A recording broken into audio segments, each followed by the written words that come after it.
Hi, everybody. Welcome to a conversation between Robert and me on the holy season for mystics. We thought we would get together and chat about why we're so excited about this class and what inspired this class between the two of us.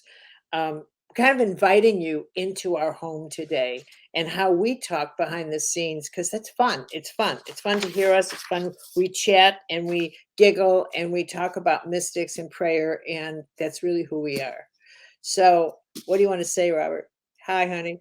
Hey, well, firstly, I'm so happy we're doing this together, Carolyn. And I just know for sure that, when two or more are gathered, you just get a greater understanding, a greater illumination, a greater experience of whatever we're looking at. So I'm so happy we're doing this together.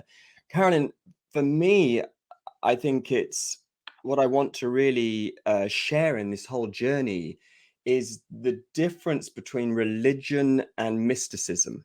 Ooh, yum. Yeah, for me, religion has done a pretty good job, you might say, at preserving the stories of history. But I Mm. think what I never got from religion was that these stories are meant to be for now, and they're meant to be for you and me. So often, I think what religion does is it gives us rituals Mhm, that are based in history, and they are for us to commemorate history. mhm. Whereas mysticism gives us the rituals for present time and for us to participate in.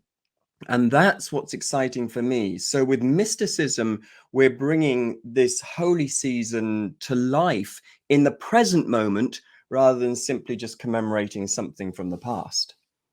What That's beautifully said. That's beautiful. I think of religion. I love the study of religion because I love the study of how human beings automatically looked up and said, "What's up there? And how does it relate to us?" And they had to, and what they did was they told stories to capture the power between that world and this world. They had to understand how the holy world worked in relationship to the human world and what was expected and how did the rules work and what rituals seemed to communicate with that world, and did they listen to this ritual, and heaven seemed to send messengers, whether it was Moses and in the story of Noah, and then Jesus and Muhammad and Buddha, and these messengers of human beings who seemed to have direct lines of communication with the cosmos. And then the saints, people that, mysticism for me is the direct experience of this power, separate from the rituals. It's like, oh my God, these rituals work. They actually go from the outside and they transform the inside.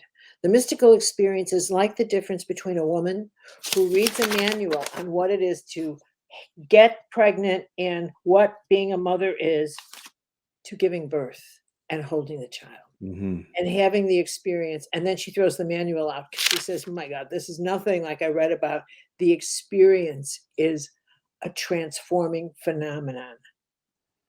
Yeah. That's the difference. Mysticism is the transforming phenomenon of the direct connection with a holy light that you can't explain. It's not a five sensory experience. There's nothing five sensory about God. Yeah, I love that, Carolyn. And when I think of all of the people that have inspired me over the years, they were all encouraging me to take the traditions personally. Mm. These traditions are being preserved for us right now. They are for us to participate in. One of the first mystics I ever met, he said to me, "Do you realize that the book of Genesis is happening right now? In the beginning was the word." That's not history, that's right now. And that captivated me because that was one of my first instructions into mysticism, was to understand that because what we're talking about is eternal, it's happening right now. So Mhm. that means there's an invitation for us right now. It's historic, but it's also for now. There are gifts available to us right now. There are lessons available for us right now. There are epiphanies and miracles that are available for us right now if we use this mystical lens of looking at these wonderful traditions. You know what? You've just hit on what makes sacred literature sacred. If you can read any piece of sacred literature from the Bhagavad Gita to the Old Testament, New Testament, the Quran, it doesn't matter. You can read all of them and they will read like a book and just a history. But what makes sacred literature sacred is that when your soul reads it, it melts into a holy document of present time and it reads to you. And I had that experience. And this is part of what I love about the holy season is that it's a season that acknowledges that there is an experience of the epiphany. There is an experience of becoming illuminated and that we crave that experience. We crave an experience of having the light go on inside of us and going from not understanding something to understanding something. And I'm going to ask you, have you had that? But I had that kind of experience recently, and it's reorganized my entire interior. That's what an epiphany is. When you don't understand something, but you're seeking to understand it, and all of a sudden the understanding is visceral, and it's cellular, and it's in your soul. And I had read the Bhagavad Gita years and years ago. But then it read itself to me. And when I read again about Krishna and Arjuna sitting on the battlefield, and Krishna said, I don't know what to do. If I fight this battle and kill it's bad karma. If I don't, it's my dharma. It's my dharma to be here. He doesn't know Krishna's a god. And then he says, but I know this battle, we're about to tear the fabric of the universe apart. And I leaned back and I thought, that's where humanity is sitting. We are sitting on that battlefield. And the fabric of our universe is being torn apart. And all of us are facing incredible decisions, the size of which we have never had before. Our karma and our dharma. That's why human beings are feeling like, for what reason have I been born? They're looking for their dharma, their calling, and it's going to challenge their karma. You know, the Gita was the first spiritual book I was given. I was given it when I was 18 years old, and to this day, it's one of the books that's illuminated all of the other wisdom traditions for me. Yeah. Oh, yeah. This is why I think this taking people into the literature of the mystics, into the holy season, it's really taking them into themselves and their capacity to realize the light is a communication system. And it's a way of saying, I need to understand this more. Talk to me. Talk to me. And how light talks to you. Well, that's the exciting bit, because I think that when we start to talk about light like this, now light isn't just a metaphor. Now it's actually an experience. It has to probably start as a metaphor for most of us. Right. But actually, you know, I'm remembering now, I think it must have been probably even the second or third book I was given by the same person, by the way. So after the Bhagavad Gita, I was given this little pocket book that was called Light on the Path.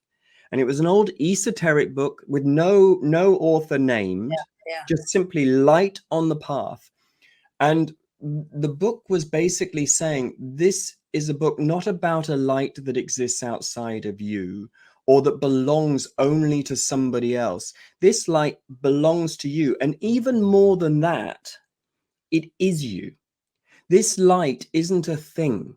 It's not just a thing you switch on and off.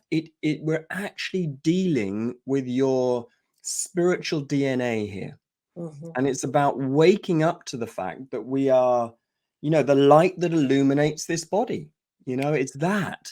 And I think to start to take light personally, not just as a metaphor, but personally, and make yourself available to it, to it. And I think that's what this time is for, making yourself available to the light. Mhm.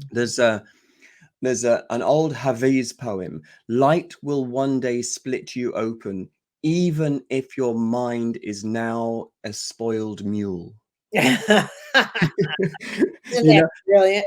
and this is the time to let yourself be split open, and to Exactly. let that light that isn't some other thing, it's actually your thing. It's the essence of who you are, is to say, let that light come through now, and let it change you in a way that you're more you than you've ever been before.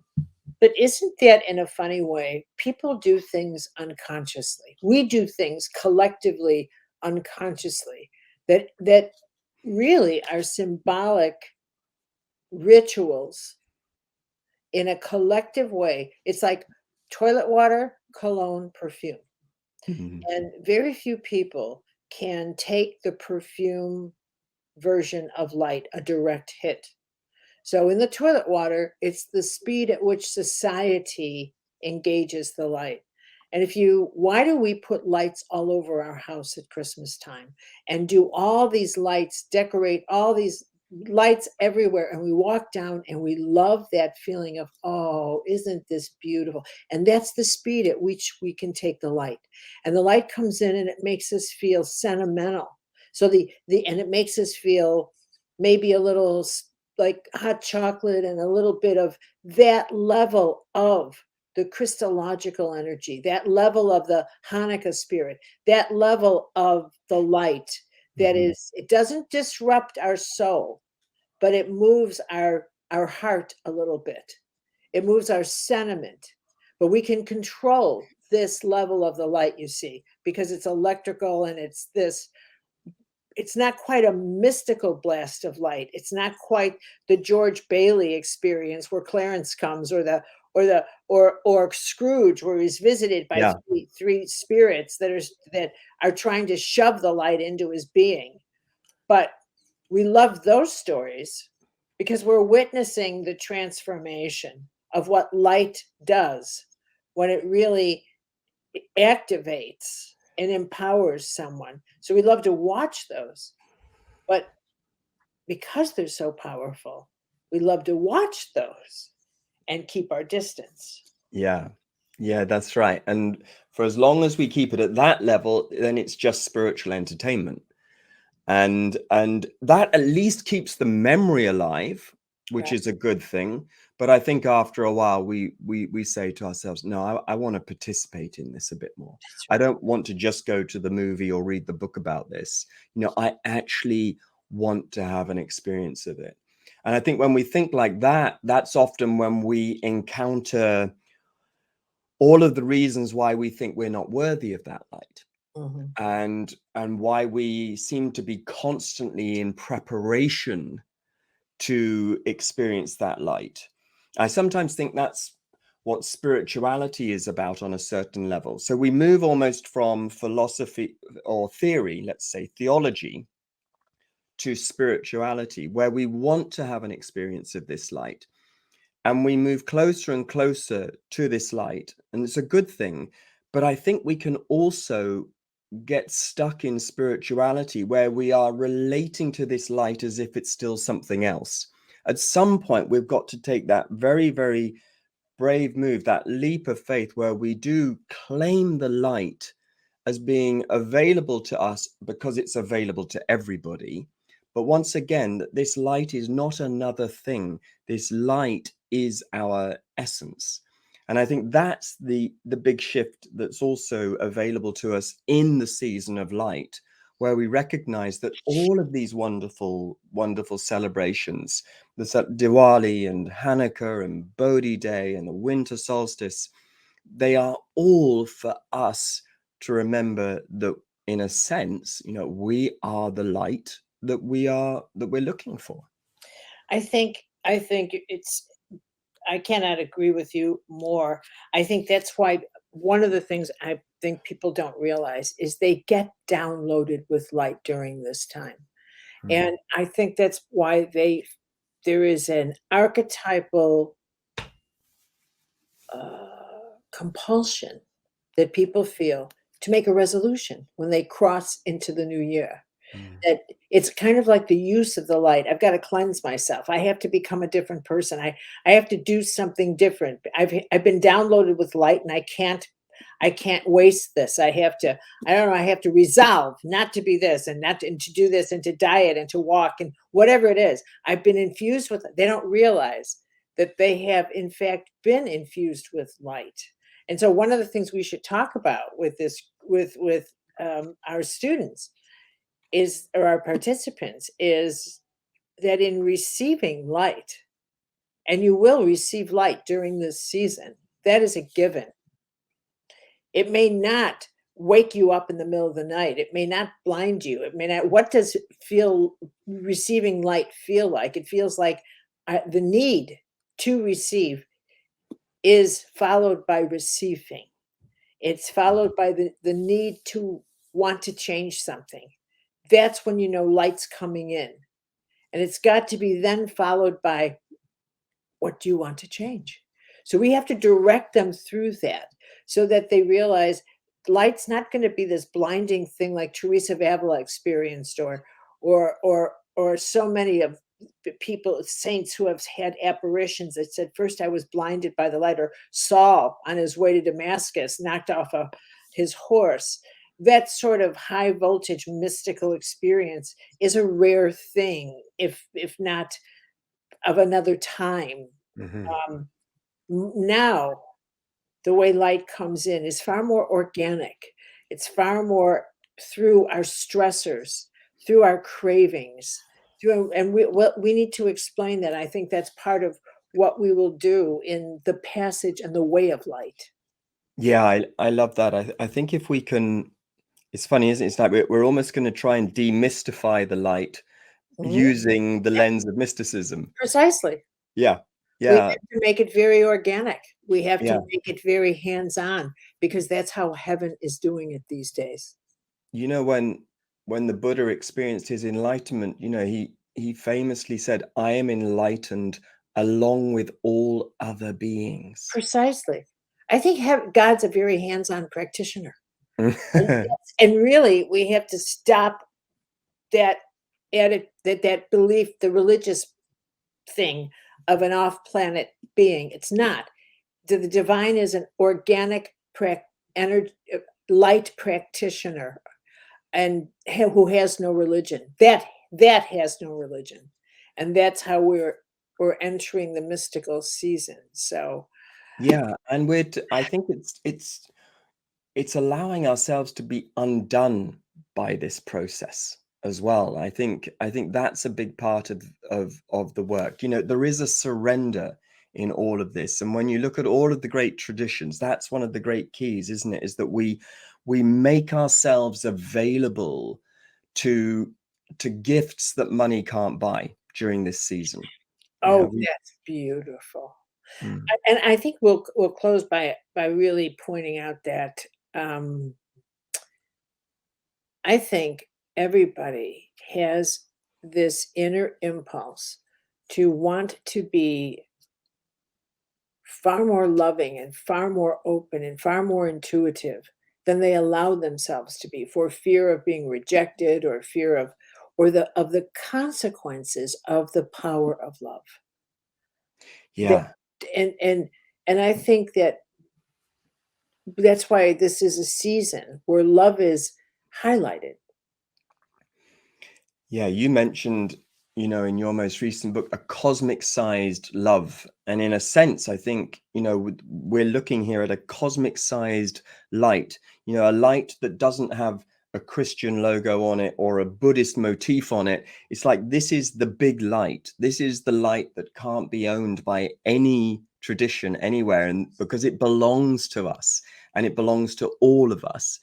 And it does seem to me at this time, when we think of questions to live by, especially for this age. One of them surely has to be, how can I be a light in the world at this time? And what does that really mean to me to be a light? You Precisely. know, that's what this season's for. And if we encounter the season in this way, you know, we're going to experience gifts that we aren't going to want to take back to the shops in January.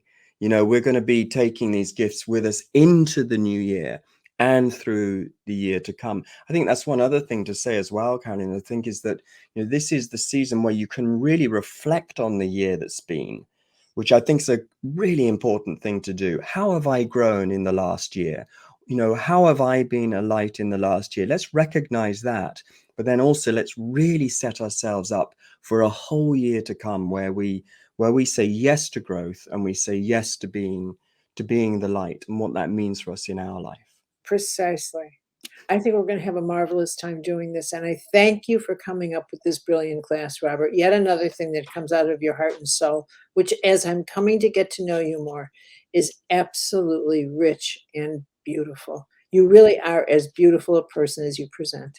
Carolyn, thank you for saying that. And you know, I feel very, very lucky because I now I know that by the end of this program, having done this with you, that I've got goosebumps just even thinking about it, because I know that together and with the community of people that I feel called to say yes, I think we're going to experience something absolutely extraordinary together, better than we could have experienced by ourselves. That's for sure. Thank you. Thank you, sweetie. Thank you, everybody. And we're going to do one more. We're going to get together on Advent and talk about each of the classes. So we'll see you in a week, and have a lovely week. Thank you. Yeah.